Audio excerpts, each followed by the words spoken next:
नमस्कार, मैं हूं फैज आलम फैजी और आप देख रहे हैं टीवी6 न्यूज नेटवर्क। छत्तीसगढ़ की 20 सीटों पर चुनाव हो रहे हैं। छत्तीसगढ़ में विधानसभा की कुल 90 सीटें हैं। छत्तीसगढ़ इन 5 राज्यों में जहां विधानसभा के चुनाव होने हैं, अकेला राज्य है जहां 2 चरणों में चुनाव होने हैं। एक 7 नवंबर को जो हो रहे हैं 20 सीटों पर, और फिर 17 नवंबर को 70 सीटों पर चुनाव होने हैं। कई सारे उम्मीदवारों की किस्मत दांव पे लगी है। अगर हम इन 20 सीटों की बात करें तो इसमें कुछ नाम ऐसे हैं जिनकी किस्मत दांव पे लगी है और ईवीएम में कैद हो जाएगी किस्मत उनकी। और इनमें सबसे बड़ा नाम जो है वो रमन सिंह का है। रमन सिंह छत्तीसगढ़ के मुख्यमंत्री रहे हैं। राजनांदगांव इलाके से वो चुनावी मैदान में है। उनकी किस्मत ईवीएम में कैद हो जाएगी। मतदाता उनकी किस्मत को ईवीएम में कैद कर देंगे। मोहम्मद अकबर जो मंत्री हैं भूपेश बघेल मंत्रिमंडल में, वो कांग्रेस की तरफ से उम्मीदवार हैं। और खास बात यह है कि मोहम्मद अकबर को लेकर के पिछले दिनों असम के मुख्यमंत्री ने जिस तरह का बयान दिया था उसको लेकर काफी विवाद भी हुआ था। दंतेवाड़ा वो इलाका है जहां नक्सल प्रभावित इलाका जिसे माना जाता है और नक्सलियों का बड़ा असर माना जाता है वहां। तो वहां 12 सीटों पर चुनाव हो रहे हैं और राजनांदगांव के इलाके में 8 सीटों पर चुनाव हो रहे हैं। हम इन चुनावों के बारे में विस्तार से चर्चा करेंगे। हम आपको छत्तीसगढ़ लिए चलेंगे अपने सहयोगी के पास, वहां से जानकारी हासिल करेंगे और हमारे साथ एक और सहयोगी जुड़ेंगे जो उस इलाके में जहां चुनाव हो रहे हैं उसके बारे में विस्तार से बताएंगे। इन सब मुद्दों पे हम बात करेंगे, लेकिन आपको हम थोड़ा सा बताते चलें कि आखिर ये 20 सीटें कौन हैं, यानी कि विधानसभा सीटें कौन हैं जहां चुनाव हो रहे हैं, मतदाता अपने मताधिकार का प्रयोग कर रहे हैं। तो आपको मैं बता दूं, स्क्रीन पर आप देखें कौन कौन चुनाव क्षेत्र हैं जहां ये चुनाव हो रहे हैं। ये जो आप देख रहे हैं ये है पंडरिया में चुनाव हो रहे हैं। कवर्धा में, ये वही कवर्धा सीट है जहां से मोहम्मद अकबर चुनावी मैदान में अपनी किस्मत आजमा रहे हैं। तो कवर्धा में चुनाव हो रहे हैं। खैरागढ़ में चुनाव हो रहे हैं। डोंगरगढ़ ये एससी के लिए रिजर्व है, एससी समुदाय के लिए, यहां चुनाव हो रहे हैं। राजनांदगांव काफी महत्वपूर्ण सीट माना जा रहा है क्योंकि यहां से रमन सिंह चुनावी मैदान में है। तो राजनांदगांव में चुनाव हो रहे हैं। डोंगरगांव में चुनाव हो रहे हैं। खुज्जी में चुनाव हो रहे हैं। और मोहला मानपुर एसटी के लिए रिजर्व है, वहां चुनाव हो रहे हैं। अंतागढ़ जो एसटी के लिए रिजर्व है वहां चुनाव हो रहे हैं। भानुप्रतापपुर एसटी के लिए रिजर्व है, वहां चुनाव हो रहे हैं। कांकेर में चुनाव हो रहे हैं, यह भी एसटी के लिए रिजर्व है। कोंडागांव ये भी एसटी के लिए रिजर्व है, यहां भी चुनाव हो रहे हैं। नारायणपुर ये एसटी के लिए रिजर्व है, यहां भी चुनाव हो रहे हैं। बस्तर एसटी के लिए रिजर्व है, यहां भी चुनाव हो रहे हैं। जगदलपुर में चुनाव हो रहे हैं। चित्रकोट एसटी के लिए रिजर्व है, यहां भी चुनाव हो रहे हैं। दंतेवाड़ा यहां भी चुनाव हो रहे हैं, एसटी के लिए रिजर्व है। बीजापुर एसटी के लिए रिजर्व है, यहां भी चुनाव हो रहे हैं। कोटा एसटी के लिए रिजर्व है, यहां भी चुनाव हो रहे हैं। कि केशकाल में ये भी एसटी के लिए रिजर्व है, केशकाल में भी चुनाव हो रहे हैं। तो ये 20 सीटें हैं जहां चुनाव हो रहे हैं। मतदाता अपने मताधिकार का प्रयोग कर रहे हैं। छत्तीसगढ़ की हम बात कर रहे हैं। पहले चरण में छत्तीसगढ़ में 7 नवंबर को 20 सीटों पर चुनाव हो रहे हैं। और अब तक जो हमारे पास आंकड़े आए हैं उसके मुताबिक मतदाता बड़े ही जोश खरोश के साथ लाइन में खड़े हैं, अपनी बारी का इंतजार कर रहे हैं। लेकिन जब हम छत्तीसगढ़ लिए चलेंगे आपको तो वहां से अपडेट भी लेंगे। हमारे साथ हमारे सहयोगी हैं और इनका नाम है हरीश साहू। छत्तीसगढ़ के बारे में इनकी पकड़ है, छत्तीसगढ़ से इनका ताल्लुक है और ये बताएंगे हमें कि वो 20 सीटें कौन कौन सी हैं जहां चुनाव हो रहे हैं और वहां किन किन मुद्दों का असर है और वो इलाका कैसा है, वहां के लोग कैसे हैं, वहां का खान पान कैसा है, सामाजिक परिवेश में किस तरह से लोग वहां रहते हैं, यानी कि वहां का जो सामाजिक परिवेश है वो किस तरह का है। इसके बारे में हम हरीश साहू से बात करेंगे। तो हमारे साथ हमारे सहयोगी हरीश साहू भी जुड़े हुए हैं। हरीश, जिन 20 सीटों पर चुनाव हो रहे हैं, एक तो 12 सीट वो है जिसके बारे में हमने इंट्रो में बताया भी, वो 20 सीटों में 12 सीटें नक्सल प्रभावित इलाकों में हैं और 8 सीटें राजनांदगांव में। वहां का जो सामाजिक परिवेश है वो किस तरह का है, कैसे लोग वहां रहते हैं, खास करके नक्सल प्रभावित इलाकों की अगर बात की जाए तो कैसा खान पान है, कैसा रहना सहना है उनका, किस तरह का है? चूंकि बिल्कुल वो कभी कभी ऐसा लगता है कि वो जो इलाका है कटा हुआ इलाका है। हरीश जी, जिन 12 सीटों की आपने बात की वो दरअसल आदिवासी क्षेत्र है। आप जो सीटें देखेंगे 12 सीटें, उनमें से अधिकतर ऐसी सीटें हैं जो शेड्यूल्ड ट्राइब के लिए आरक्षित है। तो इससे आप आदिवासी क्षेत्र है ये अंदाजा लगा सकते हैं। बात करें वहाँ की रहन सहन की, तो जी। ज्यादातर वहाँ के लोग आदिवासी हैं। आदिवासी लोग विकास से बहुत पिछड़े हुए हैं। हालांकि भूपेश बघेल सरकार का ये दावा है कि उन्होंने बहुत विकास किया है, लेकिन फिर भी ये देखने को मिलता है कि अभी कई कई जगहों में सड़कें नहीं बनी है या इस तरीके की समस्याएं हैं। हालांकि बहुत काम हुआ है, लेकिन फिर भी बहुत काम होना बाकी है। और जो राजनांदगांव की 8 सीटें हैं, जी। वो ऐसा है कि वो नक्सल प्रभावित वो पहले रह चुके हैं, लेकिन अब वहाँ स्थिति सामान्य है। वहाँ विकास लगातार हो रहा है। और जो राजनांदगांव का एरिया है वो पूर्व मुख्यमंत्री रमन सिंह का भी क्षेत्र है, तो वहाँ विकास तो हुआ है। हरीश, हम आपके पास आएंगे, लेकिन हम सीधे छत्तीसगढ़ चलते हैं और हमारे सहयोगी, वरिष्ठ सहयोगी आवेश तिवारी हमारे साथ जुड़ गए हैं। आवेश, 20 सीटों पर पहले चरण में मतदान हो रहे हैं छत्तीसगढ़ में, और ये दंतेवाड़ा का इलाका है और खास करके राजनांदगांव का इलाका है। क्या है अपडेट्स?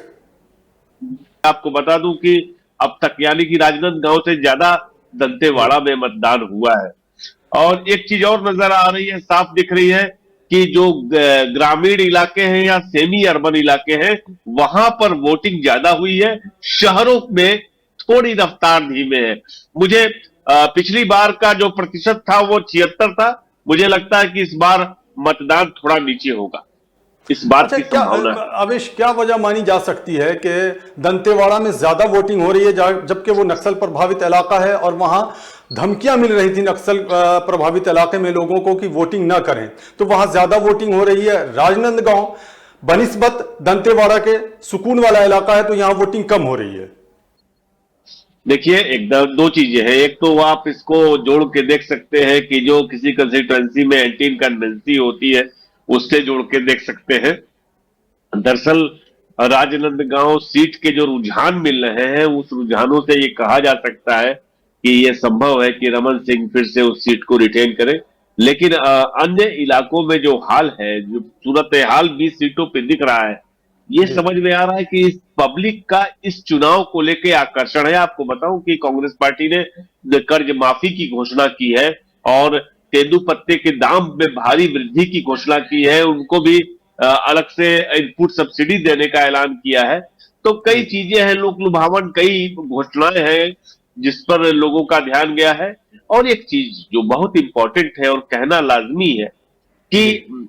पब्लिक का विश्वास बढ़ा है। बस्तर का इलाका उपेक्षित इलाका, नक्सल प्रभावित इलाका माना जाता था, लेकिन इन 5 सालों में इतना परिवर्तन तो हुआ है कि लोग जागरूक हुए हैं।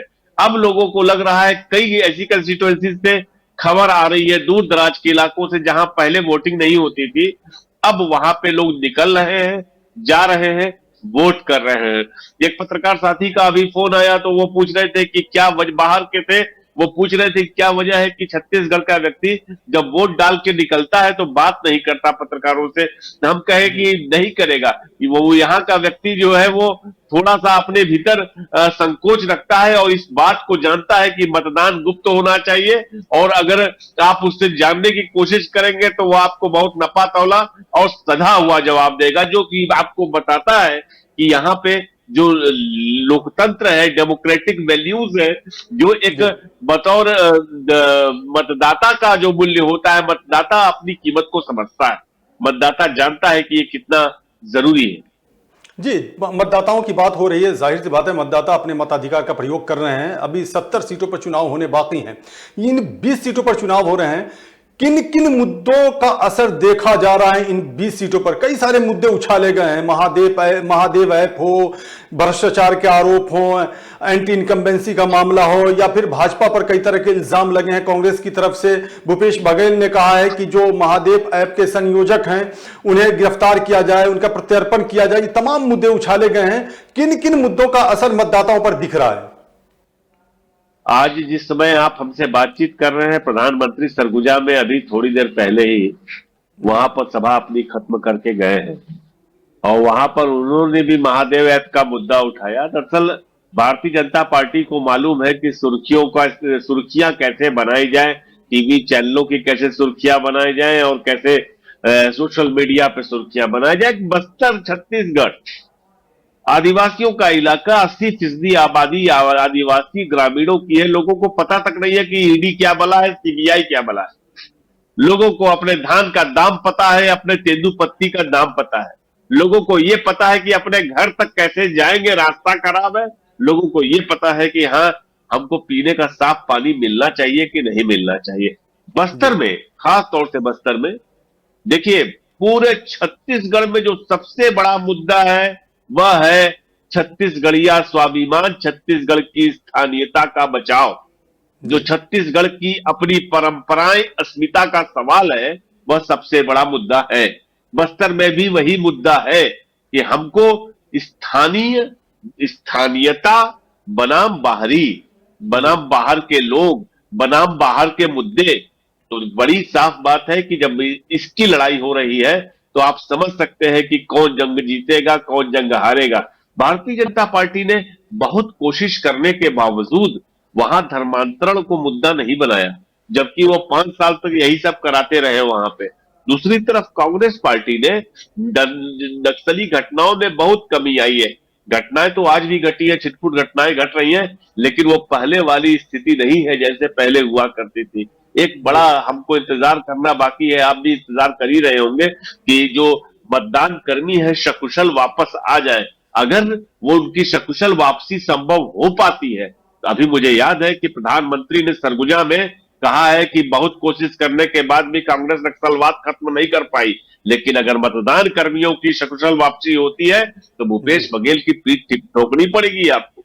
आप उससे इनकार नहीं कर सकेंगे। आखिरी सवाल, वोटिंग हो रही है, किसी इलाके से, किसी कॉन्स्टिट्यूएंसी से कोई हिंसा की खबर, छिटपुट हिंसा की खबर, या पूरी तरह से शांति कायम है और शांति के माहौल में वोटिंग हो रही है? संभव ही नहीं है फैज भाई। बीजापुर घोर नक्सल प्रभावित इलाका है, वहां वोटिंग परसेंटेज काफी कम है। 11% वोट हुए हैं बीजापुर में, और एक दो जगहों से आईडी ब्लास्ट की खबर आई है, एक दो लोग घायल भी हुए हैं। कोई बड़ी वारदात सामने अब तक नहीं आई है। कल भी एक घटना घटी थी। उसके अलावा आपको एक बता दें, खुशी की बात की है, ये खुशी की बात भी है, सम्मान की बात भी है कि जो भाजपा के जिला उपाध्यक्ष की हत्या हुई थी 3-4 दिन पहले नक्सलियों ने की थी, आज उनका पूरा परिवार वोट डालने पहुंचा मतदान केंद्र पे। ये बड़ी बात है। उस पूरे परिवार को सैल्यूट करना चाहिए कि जिसने अपना जवान बेटा खोया हो वो आज मतदान करने के लिए पहुंचा है। दूसरी चीज कि एरिया डोमिनेशन बड़े पैमाने पे किया है, सीआरपीएफ ने भी किया है, स्थानीय बल ने भी किया है, पुलिस ने भी किया है। लेकिन जो सबसे बड़ी चुनौती है, मैं बार बार कह रहा हूं कि मतदान कर्मी दूर दराज के इलाकों से वापस मतपेटी को लेकर सुरक्षित लौट सके, तो माना जाएगा कि निश्चित तौर पे इसमें बड़ा काम हुआ है और हमें स्टेट गवर्नमेंट को और सेंट्रल गवर्नमेंट को बधाई देनी पड़ेगी। और देखने वाली बात यह होती है कि 20 सीटों के बाद जब 70 सीटों पे चुनाव होंगे तो क्या कुछ उस वक्त देखने को मिलता है। आपका बहुत बहुत शुक्रिया। हम अपने सहयोगी के पास फिर से चलते हैं, जो साहू हमारे साथ जुड़े हुए हैं, और हम इस गुफ्तगू को, इस चर्चा को आगे बढ़ाते हैं। हरीश, आपने सुना आवेश तिवारी ने क्या कुछ कहा है। हरीश, अब ये बताइए कि ये जो 20 सीटें हैं, इनमें से हॉट सीट किसे कहा जा सकता है? बड़ा नाम क्या, कौन कौन है? हालांकि मैंने भी बताने की कोशिश की, लेकिन बड़ा नाम कौन कौन है? जी, इसमें से कई ऐसी सीटें हैं जो बहुत हाई प्रोफाइल हैं। जैसे आप कवर्धा की सीट ले लें। कवर्धा की सीट में मंत्री मोहम्मद अकबर हैं, चुनाव में उतरे हैं कांग्रेस की तरफ से। तो वहीं विजय शर्मा, जो लगातार हिंदुत्व के मुद्दे उठाते रहे हैं, वो भाजपा से उम्मीदवार हैं। तो इस बार देखा जा रहा है कि दोनों में कांटे की टक्कर है और दोनों लगातार चुनाव प्रचार कर रहे थे। तो देखना होगा कि आगे क्या होता है। इसके अलावा देखें तो राजनांदगांव सीट है। राजनांदगांव सीट से पूर्व मुख्यमंत्री रमन सिंह जो है वो बीजेपी के उम्मीदवार हैं, और कांग्रेस से गिरीश देवांगन संगठन के व्यक्ति माने जाते हैं, और वो मुख्यमंत्री भूपेश बघेल के भी करीबी हैं। और ऐसा कहा जाता है कि उनके बहुत पुरानी दोस्ती है। उसी से वो गिरीश देवांगन कांग्रेस में भी आए। इसके अलावा जब हम देखें जी तो सुकमा का जो कोंटा इलाका है वो बहुत ही हाई प्रोफाइल है। वहां से मंत्री कवासी लखमा जो अपने अलहदा अंदाज के लिए जाने जाते हैं वो कांग्रेस के उम्मीदवार हैं। और वहीं अगर भाजपा का चेहरा देखें तो स्वयं मुक्का है जो लगातार प्रचार कर रहे हैं और कवासी लखमा पर आरोप लगा रहे हैं कि उन्होंने बहुत भ्रष्टाचार किया है। इसके अलावा कोंटा सीट पर ही मनीष कुंजाम उतरे हुए हैं सीपीआई से, और सीपीआई से मनीष कुंजाम पहले विधायक रह चुके हैं। लेकिन देखा जाए तो कवासी लखमा पिछले 5 चुनाव में जीत हासिल कर रहे हैं, लेकिन इस बार मुकाबला त्रिकोणीय है। इसके अलावा चित्रकूट सीट वो बहुत इंटरेस्टिंग है। चित्रकूट सीट से कांग्रेस के प्रदेश अध्यक्ष दीपक बैज उतरे हुए हैं और उनके खिलाफ लड़ रहे हैं विनायक गोयल, जिनके लिए भाजपा के बड़े नेता मैदान में उतरे हुए हैं और उन्हें जीत दिलाने की कोशिश में लगे हुए हैं। जी। इसके अलावा एक और हाई प्रोफाइल सीट है, वो है केशकाल। केशकाल सीट से भाजपा के उम्मीदवार है नीलकंठ टेकाम। नीलकंठ टेकाम के बारे में एक बात यह है कि वो पहले कलेक्टर थे। कुछ दिनों पहले उन्होंने कलेक्टरी से इस्तीफा दिया और बीजेपी में शामिल हुए और वो कांग्रेस के संत राम नेताम के सामने चुनाव लड़ रहे हैं। अच्छा, इसमें और जो दूसरी छोटी छोटी पार्टियां हैं उनका भी कोई असर है? जैसे अजीत जोगी की पार्टी है, बहुजन समाज पार्टी है, और भी छोटी छोटी पार्टियां हैं जो चुनावी मैदान में होंगी और हैं भी। क्या इन पार्टियों का कुछ असर है वहाँ? जी, असर तो देखने को बिल्कुल मिल रहा है। एक पार्टी है गुड़वाना गणतंत्र पार्टी, और उसके अलावा अरविंद नेताम है जो पहले कांग्रेस के नेता थे और पूर्व केंद्रीय मंत्री भी रह चुके हैं। वो उन्होंने अपनी पार्टी बनाई है हमार राज पार्टी। तो ये जो गुड़वाना गणतंत्र पार्टी है, हमार राज पार्टी है, आम आदमी पार्टी ने भी कुछ सीटों पर अपने उम्मीदवार उतारे हैं। और जैसा कि आपने भी कहा कि जो अमित जोगी की पार्टी है वो भी चुनाव है। अच्छा, अमित जोगी उनके बेटे के नाम है? जी, अच्छा। अजीत जोगी के बेटे अमित जोगी जो है जी। वो भी मैदान में है।